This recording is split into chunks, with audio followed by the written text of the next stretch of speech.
భీష్మ తర్వాత సరైన హిట్ లేని నితిన్ ఒక్క హిట్ కోసం కళ్ళు కాయలు కాసేలా ఎదురు చూస్తున్నారు.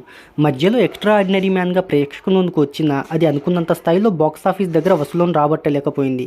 ఇప్పుడు రాబిన్ హుడ్ అనే చిత్రంతో ప్రేక్షకుల ముందుకు వచ్చారు.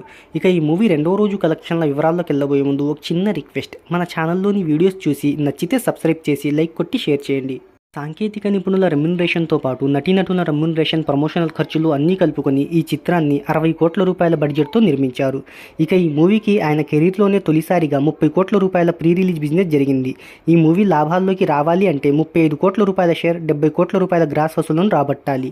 ఈ మూవీకి మ్యాట్ స్క్వేర్, వీరధూరశుత్ర, ఎల్2 ఎంపురాన్ నుంచి గట్టి పోటీ అనేది ఎదురవుతుంది. తొలి రోజు ప్రపంచవ్యాప్తంగా ఈ చిత్రం 2 కోట్ల ఓపెనింగ్స్ని రాబట్టింది.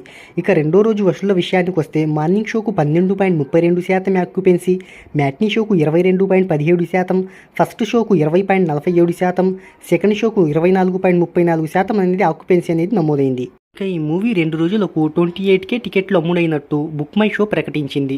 బుక్ మై షోలో 8వ స్థానంలో నిలిచింది ఈ చిత్రం. ఇక ఈ మూవీ రెండవ రోజు కలెక్షన్ల వివరాల్లోకి వెళ్తే ఆన్లైన్ టికెట్స్ ద్వారా 2.25 కోట్లు, ఇక ఆఫ్లైన్ టికెట్స్ కలుపుకొని 2.50 కోట్లను రాబట్టింది. ఇక ప్రపంచవ్యాప్తంగా 2 రోజులకు 4.60 కోట్లను రాబట్టింది. అయితే ఈ సినిమా ప్రీ రిలీజ్ బిజినెస్కు వస్తున్న కలెక్షన్స్కు ఏమాత్రం సంబంధం లేదు. మరి రానున్న రోజుల్లో ఈ వీకెండ్లో ఎలాంటి కలెక్షన్లను రాబడుతుందో కింద కామెంట్లో తెలియచేయండి.